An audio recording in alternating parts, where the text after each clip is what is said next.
नमस्कार, आपके साथ मैं रोहित कुमार। आप न्यूज फॉर नेशन पर हैं। बिहार में पिछले कुछ दिनों से बीजेपी और जदयू के रिश्ते बेहद नाजुक दौर से गुजर रहे हैं। एक दूसरे पर लगातार आरोप लगाए जा रहे हैं और खास करके अग्निपथ स्कीम के बाद से इन रिश्तों में तल्खी और बढ़ गई है।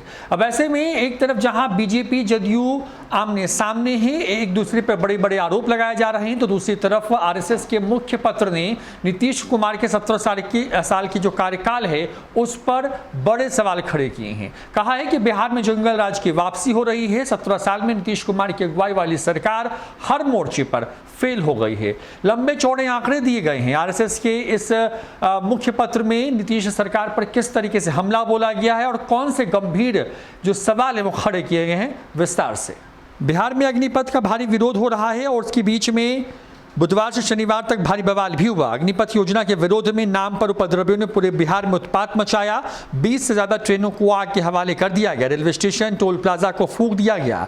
बिहार में उपद्रव के बाद सियासत भी तेज हो गई है। आरजेडी ने इसके खिलाफ बिहार बंद और भारत बंद का समर्थन किया, तो तेजस्वी यादव और उनकी पार्टी अग्निपथ पर हमलावर रही है। इधर एनडीए में भी इसको लेकर के एक राय नहीं है। बीजेपी नेता और जदयू के नेता एक दूसरे के खिलाफ लगातार बयानबाजी कर रहे हैं, जिसके बाद सरकार में असहज स्थिति पैदा हो गई है। बिहार की सड़क से लेकर के सियासत तक बवाल मचा हुआ है। बीजेपी के प्रदेश अध्यक्ष संजय जायसवाल अपनी ही सरकार पर हमलावर रहे हैं। जेडीयू के राष्ट्रीय अध्यक्ष पलटवार कर रहे हैं। इस बीच नीतीश कुमार चुप हैं, जबकि बीजेपी उनकी सरकार और कानून व्यवस्था को लेकर के सीधे सवाल खड़े कर रही है। अब तो बीजेपी के सहयोगी संगठन आरएसएस ने भी नीतीश कुमार पर अपने मुख्य पत्र ऑर्गेनाइजर में लेख के माध्यम से हमला बोला है। लेख में दावा किया गया है कि नीतीश कुमार के शासनकाल में बिहार देश के सबसे फिसड्डी राज्यों में शामिल हो गया है। बिहार में तेजी से अपराध बढ़ रहा है और बिहार में जंगल राज की वापसी भी हो रही है।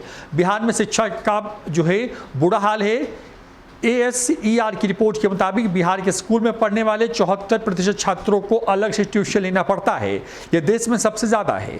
स्कूलों में शिक्षा की स्थिति बेहद खराब है। बिहार में डिजिटल शिक्षा देने की स्थिति भी बेहद खराब है।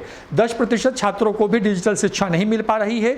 नौकरी में धोखाधड़ी, जालसाजी, पेपर लीक और प्रशासनिक भ्रष्टाचार के मामले भी लगातार सामने आते रहे हैं।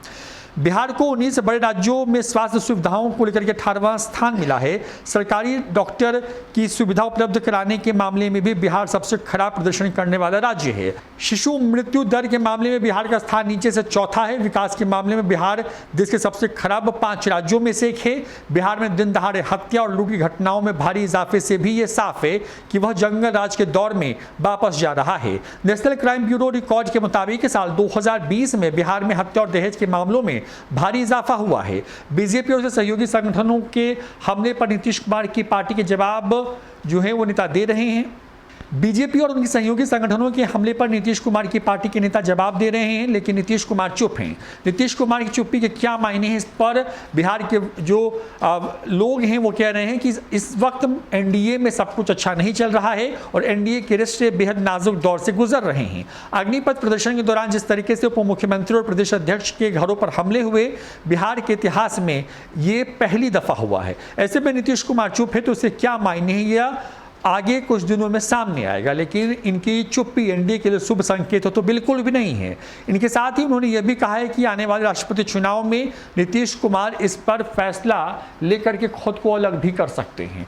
लगातार कई ऐसे मामले आते रहे हैं जब नीतीश कुमार की सरकार पर बीजेपी जो कि सहयोगी दल के तौर पर सब जो शामिल है सरकार में, उसने ही सवाल खड़े किए हैं। बता दें कि एनडीए सरकार में बिहार के अंदर में जो 3 दल इस वक्त हैं उसमें बीजेपी आंकड़ों के हिसाब से यानी कि विधायकों के हिसाब से सबसे बड़ी पार्टी है, तो दूसरे नंबर पर जदयू और तीसरे नंबर पर हिंदुस्तानी अवाम मोर्चा है। नीतीश कुमार की चुप्पी और लगातार बीजेपी के नेताओं के आक्रामक हमले और अब आरएसएस के मुख्य पत्र में जिस तरीके से नीतीश कुमार की सरकार पर सीधा हमला बोला गया है, उसके बाद ये लग रहा है कि आने वाले वक्त में एनडीए के रिश्ते जिस पे लगातार जिसमें टेंशन बनी हुई है, आने वाले वक्त में ये रिश्ते और भी खराब हो सकते हैं। फिलहाल इस वीडियो में इतना ही। नमस्कार।